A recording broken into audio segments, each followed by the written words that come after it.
vamos a platicar el día de hoy sobre el proceso de vinificación del vino blanco.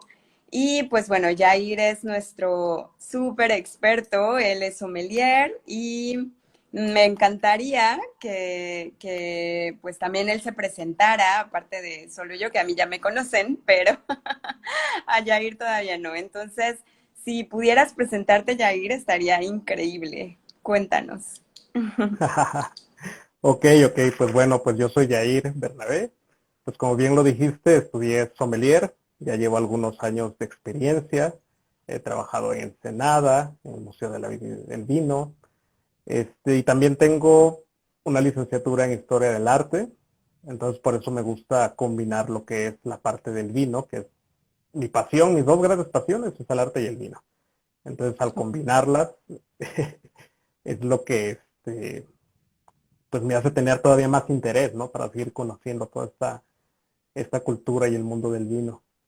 Sí, claro, totalmente. Y bueno, esto se va a poner bastante interesante, ¿eh? Porque tenemos igual ahí algunas preguntas que tengo guardadas para Yair, justo como para, pues, combinar esta parte, ¿no? Del arte y el vino. Ok, claro que sí. Pues muy bien, Yair. Oye, a ver, yo la verdad es que yo siempre he tenido duda, digo, a ver, he investigado algunas cosas, pero tengo duda de cómo, cuál es el proceso completo para poder hacer un vino blanco.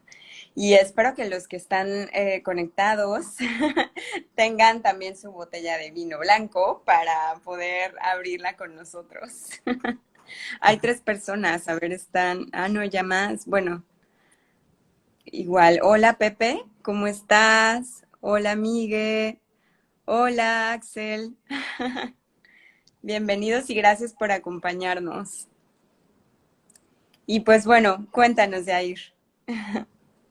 Pues sí, pues mira, primero tendríamos que enfriar todos los que tenemos nuestro vinito, teníamos que enfriarlo a que llegue a una Ok. temperatura. Los vinos blancos son los vinos, bueno, se beben, en general entran en una categoría que son los vinos tranquilos, son los Ujú. vinos espumosos, y lo ideal es que esté a una temperatura entre 7 y 10 grados centígrados. Ok. Entonces, como tip puede haber dos opciones, lo puedes meter al refrigerador, al congelador, la hielera, o Ujú. podemos utilizar una hielera así como la que yo ya tengo, que yo ya estoy enfriando mi vinito, Ok. en donde utilizas Qué cool. hielo, una parte de agua y también le colocas sal. La sal hace que el hielo se derrita rápido y entonces eh, haya más frío en el agua, ¿no? Se Ah, enfríe, sí, perdón, más rápido el vino. un súper buen tip, no lo conocía. Oye, también están con nosotros Marvin y Rodrigo. ¿Cómo están? Qué bueno que pudieron unirse. ¿Qué tal, qué tal? Ok, entonces le ponemos sal al hielo para que se pueda Si hacer más fría. en un recipiente colocas hielo, agua y un poco de sal Ok. para que se potencialice más el frío que va a enfriar la botella. Ujú.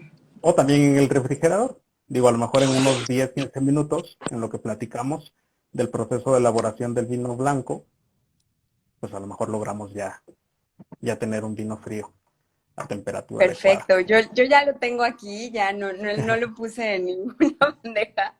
Y como estoy pues en Veracruz, estoy a 31, 32 grados, entonces espero que no se me caliente demasiado, porque ya está la botella un poco. Ve. Ok, si no, nos apresuramos un poco. No, tú con calma. Cuéntanos, entonces, ¿cómo se inicia todo el proceso o en qué fase inicia todo el proceso para poder elaborar el vino blanco? Sí, pues mira, primero tendríamos que definir lo que es el vino. Que el vino en sí proviene de la vitis vinífera, porque no cualquier tipo de uva puede producir vino. O sea, si vas al súper y compras esa uva y quieres hacer tu vino, pues nada más no. Entonces tiene que ser del género de la vitis, de la especie vitis vinífera. Ujú. Y pues es a partir del siglo XIX, cuando con los estudios de Louis Pasteur, surge todos los estudios de los microorganismos y de la fermentación. Anteriormente, eh, este proceso era un proceso empírico. En la Ok, actualidad ya es un proceso ya científico, y quien lo realiza son los enólogos. La enología es la ciencia que estudia el vino, viene del griego oinos, que es vino, y logos, que es conocimiento. ok. Entonces, a partir del siglo XIX ya tenemos este proceso que conocemos en la actualidad, en donde los procesos de fermentación son más controlados, etcétera. Ujú. Pero bueno, para definir el vino, pues lo conocemos o lo definiríamos como una bebida natural, que es un producto de la fermentación alcohólica del jugo o mosto, como le llamamos ya de una manera más técnica, el jugo o el Ujú. mosto de la uva, ya sea fresca o ya sea madura. Ya Sí, sea entonces, fresca o ya sea, ¿qué o dijiste? que ya está un poco madura. Eso ya depende Ah, de, ok. de los tipos también de vinos que quieras realizar. Por ejemplo, no sé si has escuchado de los ice wine, que son vinos en donde la cosecha o la vendimia de la uva este, se, pues, sí, se recolecta entre más frío esté el grano. O sea, debe estar congeladísimo, porque esto le va a dar a concentrar los azúcares y bueno, va a crear un tipo de vino que se conoce como el ice wine. Pero eso ya Ok, sería tema de otro, ¿no? Ahorita con los vinos claro. blancos, pues el vino, o sea, el vino es la bebida natural, producto de la fermentación alcohólica de la uva fresca o madura. Nosotros le decimos Ok. mosto al jugo, ¿no? Ujú. Pero aquí la gran diferencia del vino, de lo que estábamos comentando del ice wine, o sea, son vinos blancos, es decir, tiene que ser de una variedad o de una uva o cepa, que tiene que ser blanca, de la familia Vitis vinifera. Ok. ¿Y aquí importa el color de la piel de la uva o no precisamente? No precisamente porque pueden elaborarse vinos como el champán, que es un vino en su mayoría de uvas tintas y de pocas uvas blancas, pero que ya el producto final generalmente es un vino blanco. Ok. El vino que yo voy a Vale. abrir el día de hoy es un Blanc de Blanc, que quiere decir que está hecho de solamente uvas blancas. Ok. Y por lo tanto su color va a ser pues blancos entre amarillos hasta colores ámbar. Pero eso ya al Ujú. final podemos profundizar un poco más en eso, porque también depende de el añejamiento, si lo queremos ver de esta manera. Ok, perfecto. Entonces, bueno, yo tengo una duda antes de que continúes. Sí, sí, claro. En el añejamiento, ¿el color del vino puede hacerse más intenso o qué sucede? Bueno, ya llegaremos ahí probablemente, ¿no? Sí, ya llegaremos ahí, pero sí te comento rápidamente que sí, o sea, tiene que ver en grandes términos, porque además ahorita la información es a grandes rasgos las características de los vinos blancos, porque cada vino blanco también dependiendo del onólogo del proceso, pues va a tener ciertas características organolépticas específicas. Pero Ok, hablando en perfecto. términos generales, sí, el color influye porque vamos desde amarillos tenues hasta colores ámbar. En términos generales, los colores más claros, más amarillitos, verdosos, son vinos jóvenes, porque Ujú. generalmente los vinos blancos se beben frescos, jóvenes, ¿no? No, Ok. son muy pocos los vinos que pueden soportar la guarda. Esto Ujú. también influye muchísimo en el tipo de uva. Por ejemplo, la uva Chardonnay son de las uvas que sí tienen capacidad de guarda. Es decir, que sí pueden pasar por barrica o pueden tener algún añejamiento en la barrica. Pero la mayoría de los vinos blancos no. Ok. Entonces en el Bien. color sí, sí, claro que sí influye. Mientras más claro sea, por así decirlo en un término coloquial, mientras más clarito sea es un vino más joven y mientras más se vaya directo acercando a los tonos tanto cafezosos, ámbar, es un vino pues que ya tiene algún grado de oxidación, es decir, un vino viejo, podemos decirlo. Perfecto. Ok. Gracias. No, de nada. Y, sí, y bueno, pues continuando con lo del vino, pues como les decía, la bebida natural, que es el producto de la fermentación alcohólica, pero como Ujú. vamos a hablar de los vinos blancos, tiene que ser específicamente de uva blanca, ¿no? Vale, perfecto. Sí ubicamos las uvas blancas, No porque todas, no precisamente. Si nos puedes decir un sí, poco más de eso, estaría perfecto. así es, porque por lo regular la mayoría de las personas conocemos al tipo de uva de los vinos tintos, ¿no? O las uvas tintas, como la Cabernet Sauvignon, la Merlot, la Tempranillo, etcétera.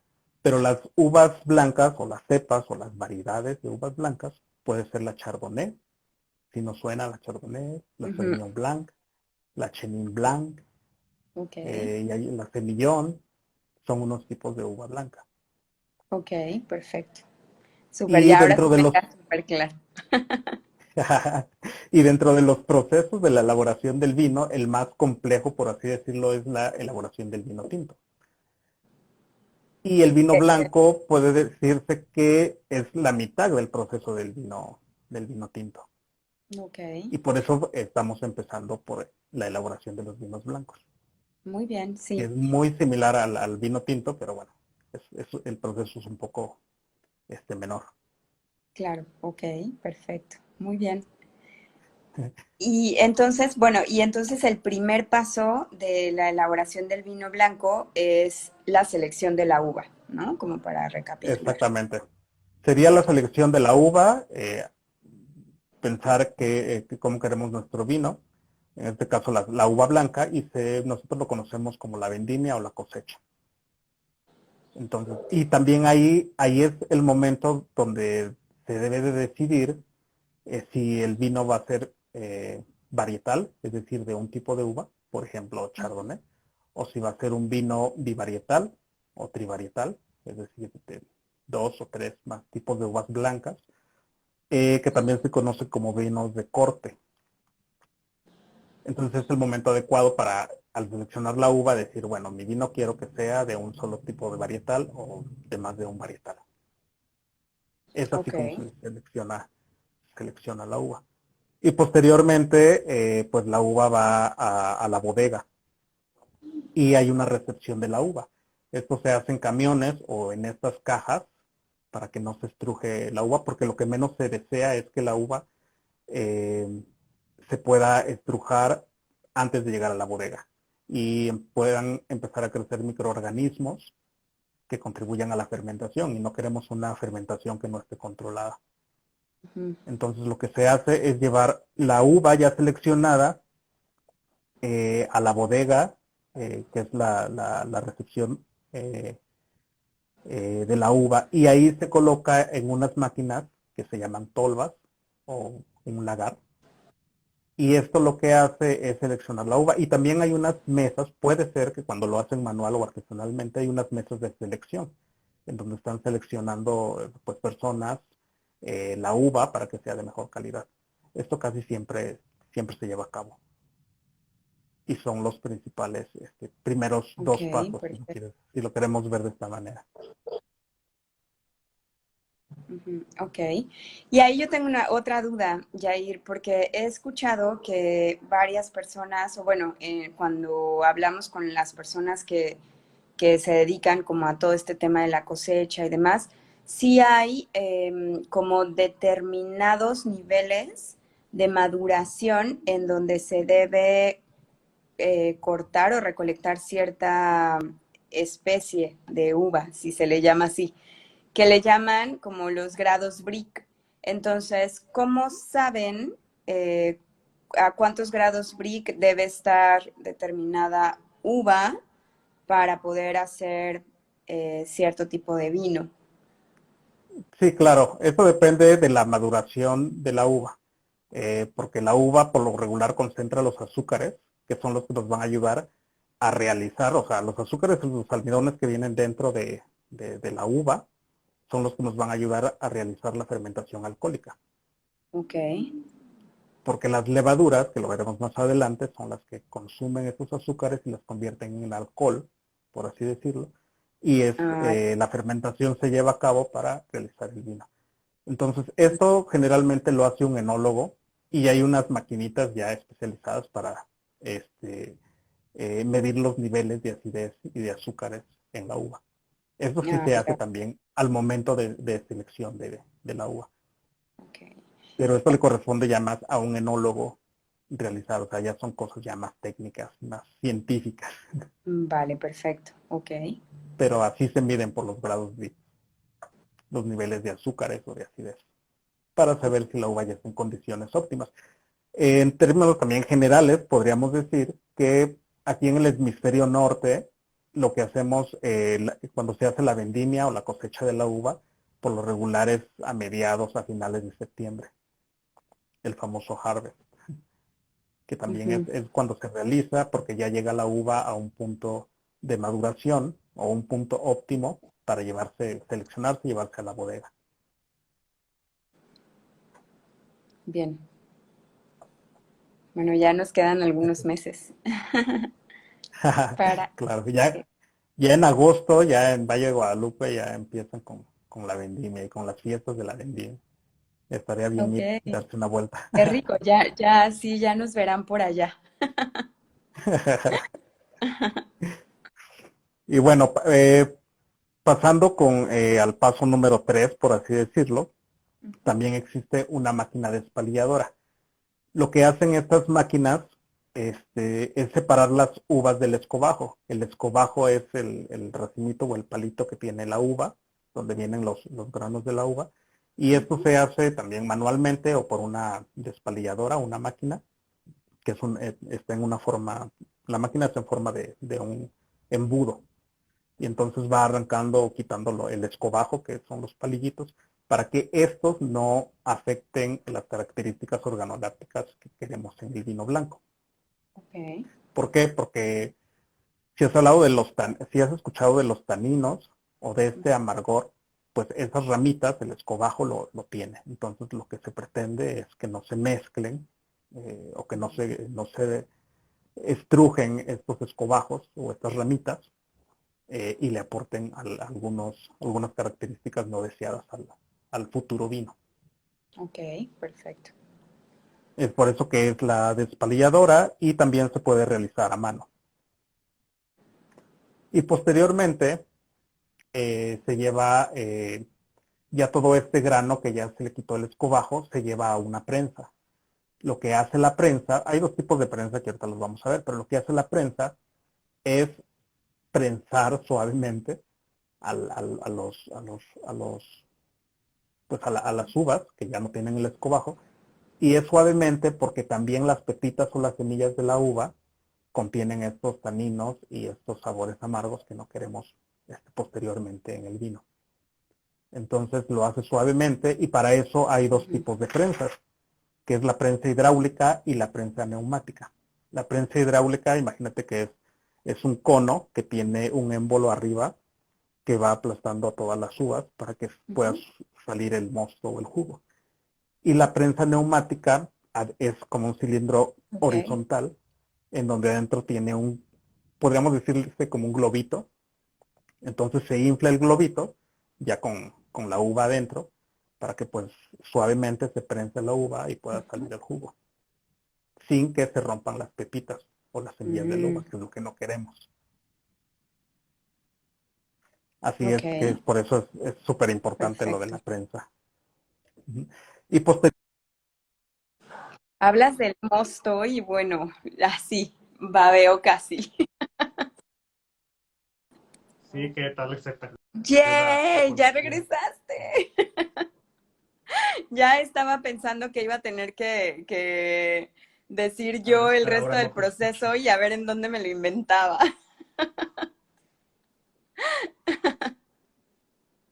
Lila, no tienes vino, ¿por qué? No. Yair, ¿estás ahí?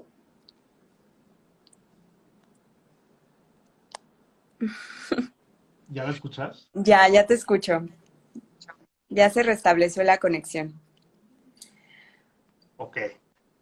Perfecto. Oye, entonces, bueno, nos quedamos en la parte de estrujado para la extracción del mosto. Así es, del mosto o del jugo de uva. Ok, Ajá, nos quedamos en donde se separa, ajá, el jugo o lo que ya salió con lo que sería la piel de la uva, que es el ollejo o la cascarita, ¿no? Entonces, ok. este mosto se lleva a enfriar porque no debe estar en contacto con el aire para evitar también la oxidación antes de la fermentación y también para evitar los microorganismos que alteran las características organolépticas. Ujú. ¿Sí vamos bien?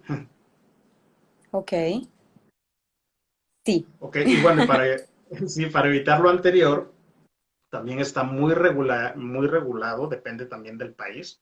Porque también cabe señalar que cada país también tiene regulaciones para realizar el tipo de vino, ya sea blanco, tinto, etcétera, ¿no? Pero como estamos hablando a grandes rasgos, las características Ujú, ujú. generales, pues después de separar el mosto del ollejo y para evitar pues el crecimiento de microorganismos, lo que se hace es añadir anhídrido sulfuroso. Ujú. El anhídrido sulfuroso actúa Ok, como antiséptico o como... ¿Mande? no, justo lo que estás comentando. Ajá. La respuesta. Sí, se aplica el anhídrido sulfuroso y pues actúa como antiséptico o como un conservante. Esto se puede realizar un poco antes de llevar el mosto a la fermentación o un poco después de la fermentación o antes de que el vino sea embotellado. Ok. Es por eso que la Y mayoría de los vinos que conocemos o que están en el mercado contienen anhídrido sulfuroso porque es uno de los mayores conservantes, muy bien regulado, pero casi todos lo tienen. Si vemos las etiquetas, casi siempre todos dicen contiene sulfitos, es porque esos son los sulfitos. estos son los sulfitos, Ok, que es el perfecto. anhídrido sulfuroso para la conservación del vino. Muy bien.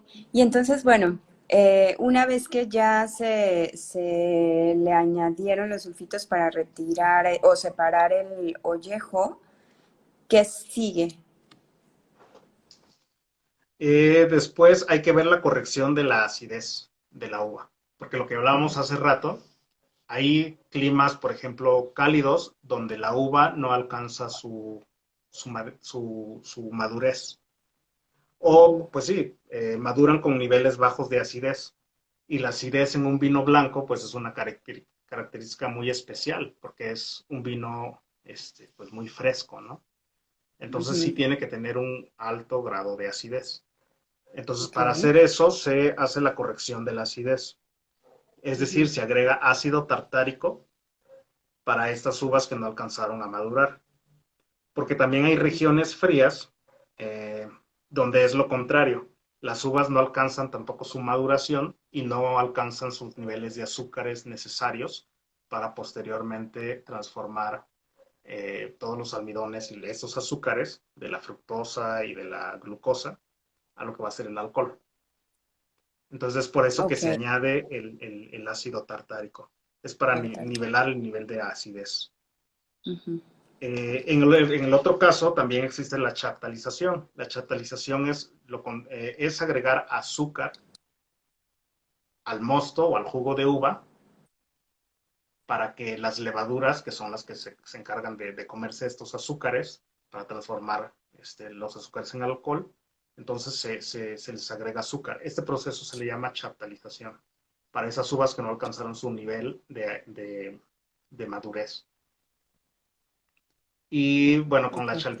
chaptalización también es importante recalcar que también está muy controlada. O sea, no cualquier viñedo o cualquier región vitivinícola lo puede realizar.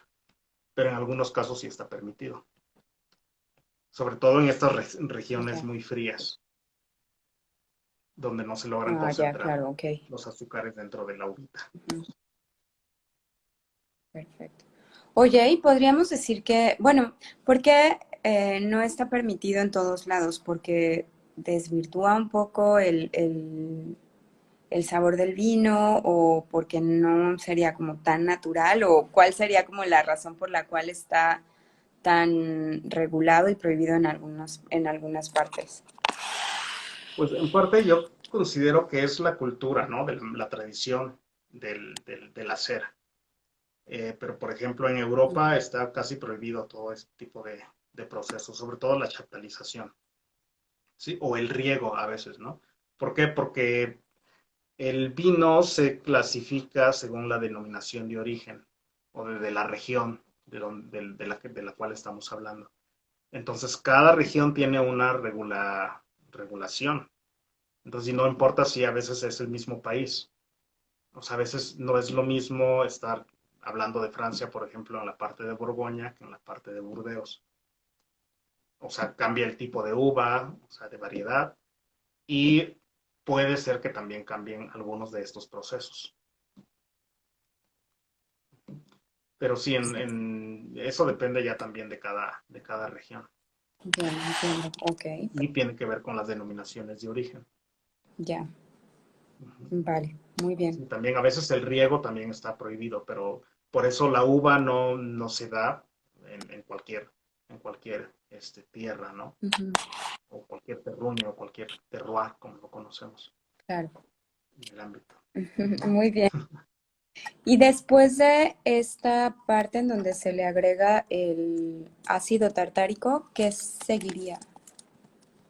Después, ahora sí sigue ya la fermentación alcohólica, Ok, que se realiza en la actualidad se realiza en tanques de acero inoxidable, pero todavía existe, en Valle de Guadalupe he visto que también se utilizan tanques de cemento, que obviamente tienen una cubierta especial para poder ahí colocar el mosto o el jugo de la uva para que comience la fermentación. ok, perfecto. Y, Para sí, dime. perdón, no, continúa, ahora te pregunto, ahora que acabas. Ujú, Ok, sí, y pues bueno, para la fermentación son necesarias las levaduras. Existen dos tipos de levadura. De por sí, el ollejo o la piel que tiene la uva ya contiene alrededor ciertas levaduras, ciertos microorganismos que van a contribuir a realizar la fermentación, ya que estén el jugo o el mosto en tanques de acero inoxidable o tanques de cemento, ¿no? Ya recubiertos por dentro. Entonces, lo que hacen las levaduras, como ya lo habíamos dicho, es comerse todos los azúcares y convertirlos en alcohol. Las levaduras que están en el lugar de origen se conocen como levaduras indígenas y las otras levaduras pertenecen a las levaduras de la Saccharomyces cerevisiae, que son las mismas levaduras que utilizamos en la cerveza o cuando hacemos el pan. Generalmente son estas levaduras las que son utilizadas. Son muy pocas las bodegas o los enólogos que utilizan las levaduras indígenas que se encuentran ahí mismo en el lugar de origen o que ya vienen con en la cascarita el ollejo de la uva. ok, Y ese perfecto. sería el siguiente paso, la fermentación. Es decir, transformar los azúcares en alcohol. Ok, muy bien. Tengo una duda ahí. Em, ¿Hay alguna diferencia o en el resultado entre hacer la fermentación en tanques de acero inoxidable o tanques de cemento? Eh, pues no mucha, yo creo que es más por técnica, porque el tanque de acero inoxidable siempre tienes que estar controlando la temperatura. Entonces es más fácil de manejar y también puede ser más inocuo para ciertos microorganismos. Por eso si se utiliza el tanque de cemento, si tiene que tener una recubierta interior para poder ahí colocar el mosto. Entonces Mm, no creo que varíe tanto. ok, Simplemente es por practicidad. vale, perfecto. Entonces, claro, entiendo. Entonces, en resumen aquí, sería, o sea, como que en este proceso es súper importante cuidar la temperatura durante todo el proceso de fermentación. Así es. Así es, porque Y además hay como un tiempo, mientras está la fermentación, perdón. es una fermentación exotérmica, es decir, que produce muchísimo calor. Entonces, con estos tanques de acero inoxidable, o bueno, aunque sea de cemento, tienes que estar controlando la temperatura. Entonces la temperatura oscila entre unos 15 y 20 grados centígrados aproximadamente, porque esto sí puede afectar a No, que las ok. levaduras, por ejemplo, puedan morir y no terminen su proceso de reproducirse y de comerse los azúcares para transformarlos en alcohol, y entonces ahí es cuando ya vienen los inconvenientes. Y ya, una vez que está ya la fermentación, que pasaron estas 2 semanas, ¿qué sigue? Después, pues es la fermentación maloláctica. Es decir, que hay ciertas bacterias lácticas que transforman el ácido málico en ácido láctico. Entonces, es decir, en el paladar, ya que nosotros vamos a consumir el vino, nuestro paladar es más amigable con el ácido láctico, mejor dicho, es más amigable a nuestro paladar que el ácido málico. El ácido málico es esta parte muy astringente que presentarían todos los vinos. Entonces, después de la fermentación, hay una fermentación extra que es la fermentación maloláctica, que es transformar el ácido málico a ácido láctico para Ok, hacerlo más agradable al paladar en un futuro. ya. ¿Y eso es también con los vinos blancos? Sí, así es. Sí, no siempre se utiliza, incluso en los tintos, pero bueno, hablando de los vinos blancos, no siempre se utiliza, pero generalmente sí. Ujú, Dependiendo también del diseño del vino, ¿no? Del enólogo. ok. ¿Y cómo hacen esta fermentación maloláctica? O sea, ¿es igual como en recipientes o con algún químico o algo así? Sí, tienes que estar en un laboratorio y recolectar esas bacterias lácticas para agregárselas al mosto. Ah, Y también tienen que estar a cierta temperatura y ciertas cantidades. Todo se mide por gramos y por litro. Ujú. ok, perfecto. Muy bien, Sí, es un proceso, pues, bueno, para mí a lo mejor un poco complejo, ¿no? Porque no soy enólogo como tal, pero sí es un proceso químico. bien, súper. Perfecto, hasta aquí va todo clarísimo. ¿Qué sigue? Sí, todo claro.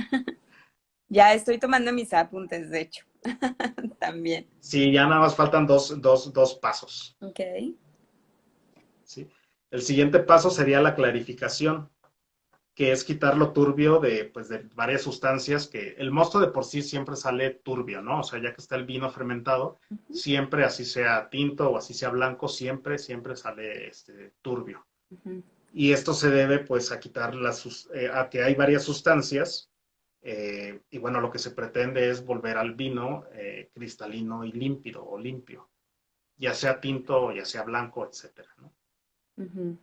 Entonces, ese es el proceso de la clarificación. Para la clarificación también es un proceso químico, se puede utilizar eh, lo que se saca de los huesos de los animales, como ¿Colágeno? que ahora con lo que se hace la gelatina, es como, Ah, la grenetina.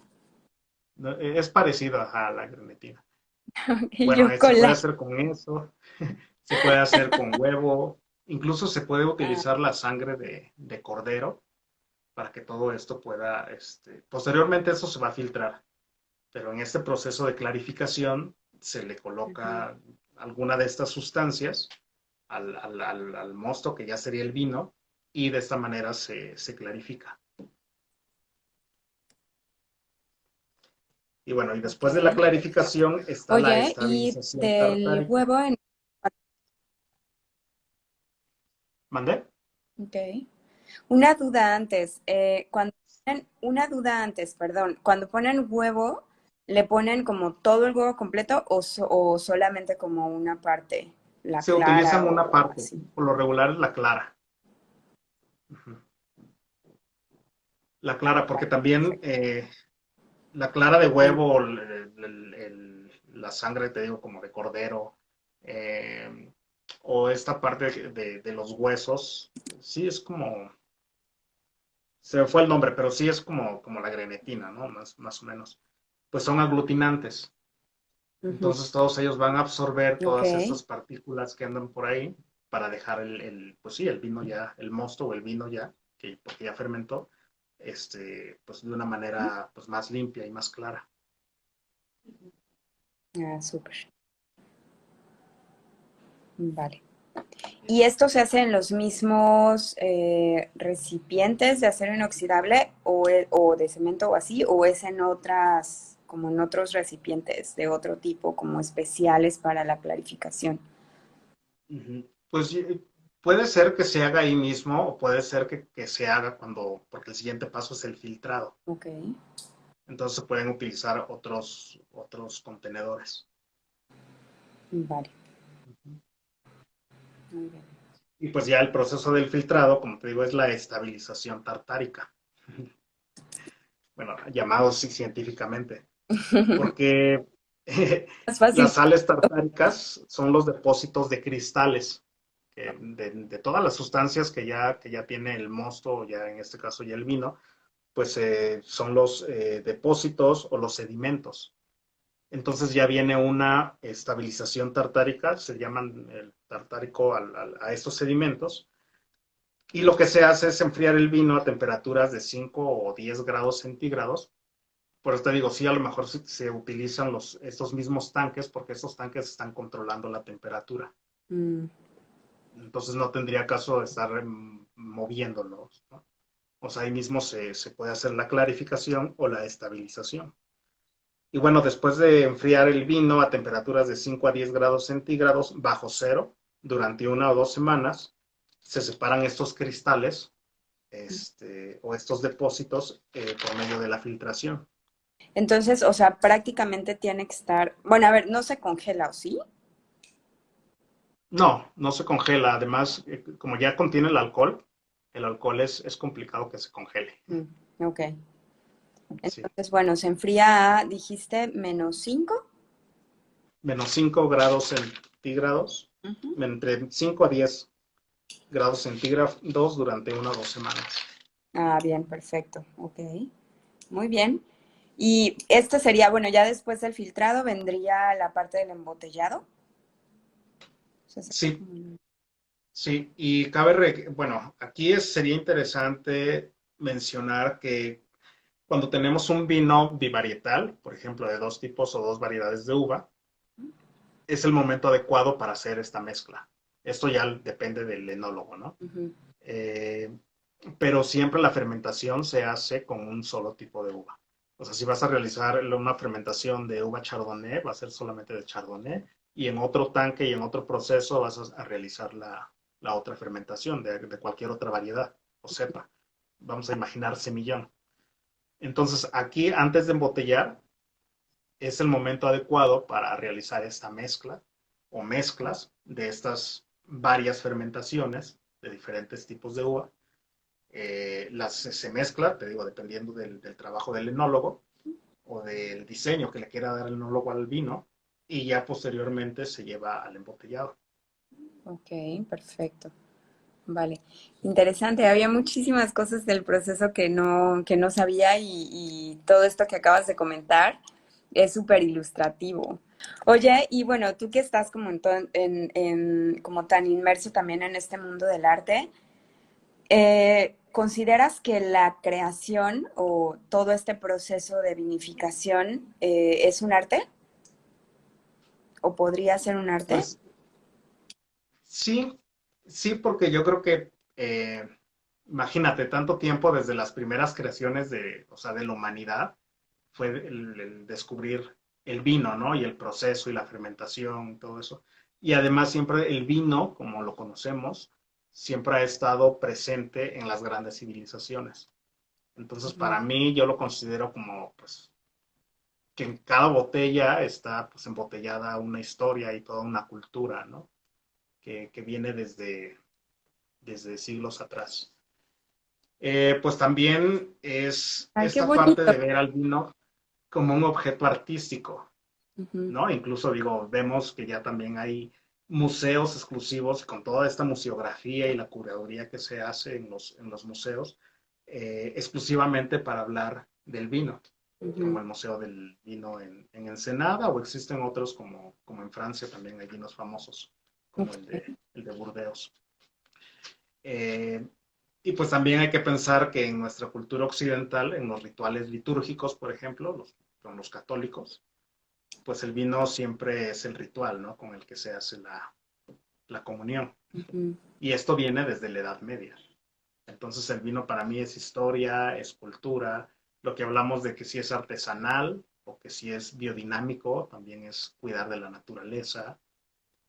Y además utilizas todos los sentidos para, para la degustación del vino, Claro. cosa que va más allá a lo mejor de las artes que solamente son visuales, Ujú. ¿no? Entonces cuando ya le das un concepto simbólico a lo que uno está bebiendo, o sea que ya no dices, este es un vino y me sabe igual, o sea, cuando ya te sumerges en lo que te quiere tratar de decir el enólogo o la historia que te está tratando de contar el vino, entonces a mí es donde ya entra o ya tiene un significado simbólico esta parte o sea, es cuando ya pasa para mí el vino a ser un objeto artístico.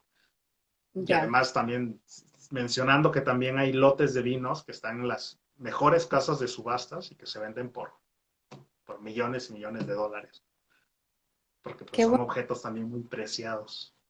Sí, claro, totalmente. Qué bonito y muchísimas gracias por lo que nos acabas de compartir, Jair. La verdad es que ha sido una sesión bastante ilustrativa. Y pues bueno, yo tengo aquí mi vino ya a punto de, de ponerse caliente. Estoy a Ok, ok, pues 32 grados ahora, entonces, pues bueno, creo que igual y ya sería momento de abrirlo. va que va, ¿Cómo? pues procedamos a abrirlo. Pues mira, yo voy a utilizar una copa como para vino tinto. Digo, Ok. no vamos a realizar una cata como tal, sino hablar un poco de las características que probablemente tienen todos los vinos blancos, Ujú. ¿no? Entonces una copa para distinguir los aromas con un cáliz pues ancho es perfecta. Ok, perfecto. Yo tengo una de vino blanco. Así también está bien. Ok. Sí, sobre todo, ajá, porque también utilizamos las copas de cata, ya sea para vino blanco o vino tinto, Ujú. pero Ah, ok. cuando se utilizan los tamaños de copa, por ejemplo, que si es blanco, que si es para agua, que si es para vino tinto, esto es más en el servicio de un restaurante. Entonces ahorita como nosotros nada más Ah, vamos ya. a degustar sin hacer una cata así muy analítica, va a ser una cata más hedonista Mm. para disfrutar el vino, Va, perfecto. entonces no Sí, que en importa vino el tipo consentido somos súper. nos gusta consentir. Siguiendo la filosofía de vino. Pues mira, yo tengo un vino blanco, que es Blanc de Blanc y es de L. Acheto.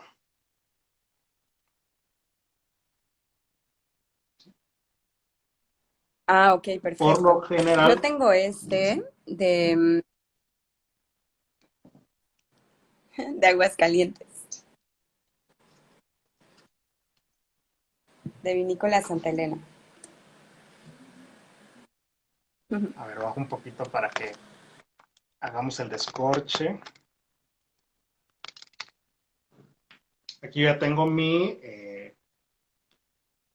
tirabuzón o mi sacacorcho. Esta se conoce como sacacorcho de doble presión. Ya retiré la cápsula, que es la parte de acá que viene en... Todo esto es la cápsula de la botella. Entonces, por lo regular con esta navajita, lo que hacemos es cortar la cápsula abajo del anillo, que es acá. Pero esta botella ya lo traía incluido. Es de abre fácil. También en el caso del embotellado de los vinos blancos, como son vinos que se deben de beber, bueno, no se deben, pero generalmente se beben jóvenes, entonces a veces no es necesario que tengan corcho de alcornoque. O sea, lo ideal o lo que ahora se está utilizando son los corchos de rosca, ¿sí? Porque son vinos que eh, no necesitan oxidarse o añejarse tanto como los vinos tintos. Y los vinos tintos sí, de preferencia tienen que tener contacto con el corcho que es de alcornoque.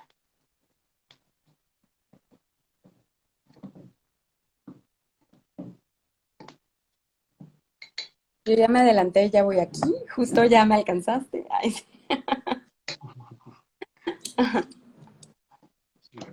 rapidísimo.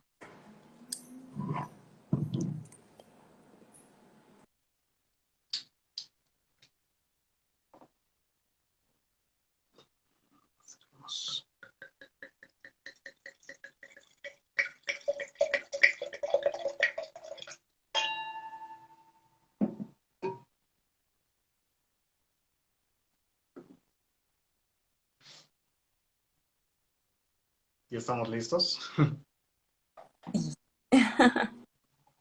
Yo sé, me imagino que cada uno de nosotros que abrió un vino, pues va a ser distinto, ¿no? Porque depende muchísimo del terruño o del terroir, depende de la variedad, o que si es varietal, si es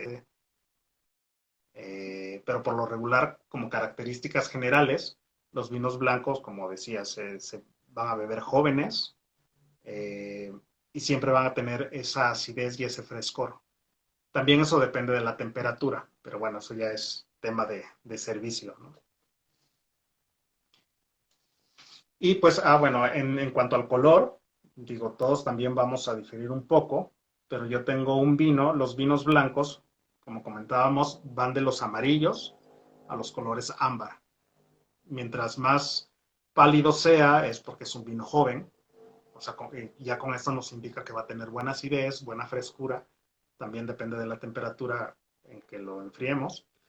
Y los colores ámbar quiere decir que ya es un vino blanco, pues ya con cierto nivel de oxidación, es decir, que ya es un vino también viejito, ¿no?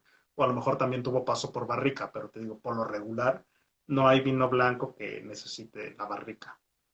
Eso depende, como te decía, la chardonnay a lo mejor sí, porque tiene capacidad de guarda, Ok. pero hay otras uvas que no aguantarían la barrica.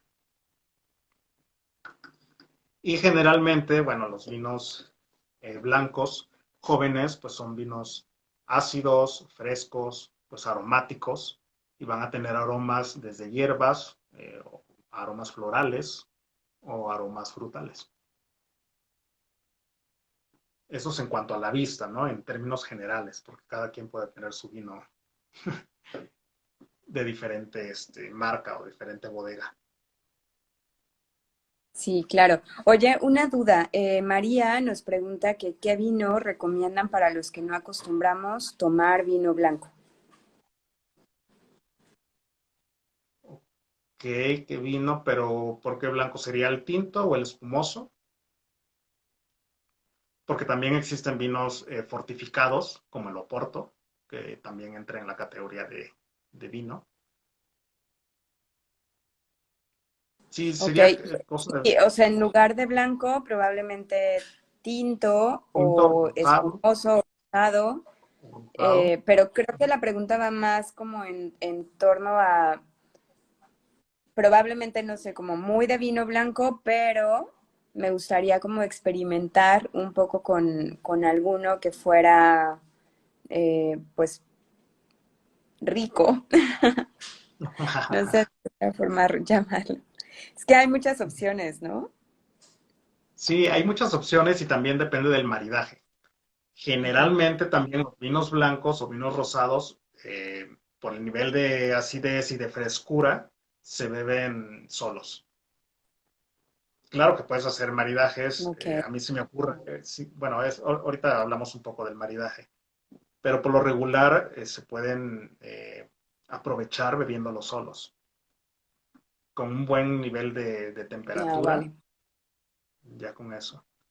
Pero sí, aparte del vino blanco, pues se me viene a Ya, la cabeza el vino rosado o el vino tinto y el vino espumoso. De ahí existen ok. vinos fortificados, que son vinos añejados, o, bueno, en fin, hay tema para más adelante con eso.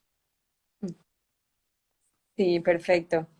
Ojalá que hayamos respondido tu pregunta, María. Si no, ponnos ahí en comentarios cualquier otra duda y los demás que están conectados, pues también. Gracias. Y entonces, bueno, ahora vamos a probarlo. Pero ya no me enseñaste el color de tu vino. Sí, es así. Digo, no estoy sobre un fondo blanco, pero se ve como más ámbar. Ok, sí, seguramente el mío se ve como, pues sería un vino más joven, Es un amarillo Ujú. pues muy tenue y en el ribete se alcanza a ver algunos destellos verdosos. Ok. Ujú. Mm, el mío tiene el ribete del mismo color, creo. El Más ribete es como probable. la orillita del, o sea, cuando lo haces así, como Sí, el toda esta ribete orilla, es, ¿no? así se verá, el ribete es lo que viene alrededor de acá. Por lo regular cambia un poco de color que lo que está en el centro, que es lo que Ujú, vemos como colores más tenues. claro. Muy bien. Oye, nos quedan, Instagram me está avisando que nos quedan minuto y medio para Ok, terminar el en vivo. Entonces, creo que solo deja máximo una hora o algo así. ok, va Entonces, que va. pues, vamos a terminar en tiempo. Pues sí, pues lo que resta es pasar a la fase olfativa. Ujú. Mi vino tiene aromas florales, manzana, pera, encontramos la piña y también tiene toques de miel, un poco de mantequilla. Qué rico. Pero en términos generales, pues sí van a ser florales, herbáceos, frutales, Ok, torrefactos y así, no, porque esos ya se los aporta la barrica. Y como te digo, es muy poco probable que haya vino blanco que acepte o que le guste la barrica. perfecto. ¿Ya lo podemos probar? Claro. El mío tiene eucalipto, un poquito de piña, también un poco de mantequilla y pues nos quedan 25 segundos. Pues nada más que decir salud. Si quieres, Salud, ya para la salud, ya. próxima, vemos lo del Sí, maridaje. sí, perfecto. Muchísimas gracias por todo lo que nos acabas de compartir. Fue una sesión súper, súper interesante. Oigan, se nos acabó el tiempo, pero deseo que les haya gustado el en vivo. Y pues bueno, los invitamos a seguir degustando su copa de vino en casa. Muchas gracias a todos y nos vemos pronto. Bye.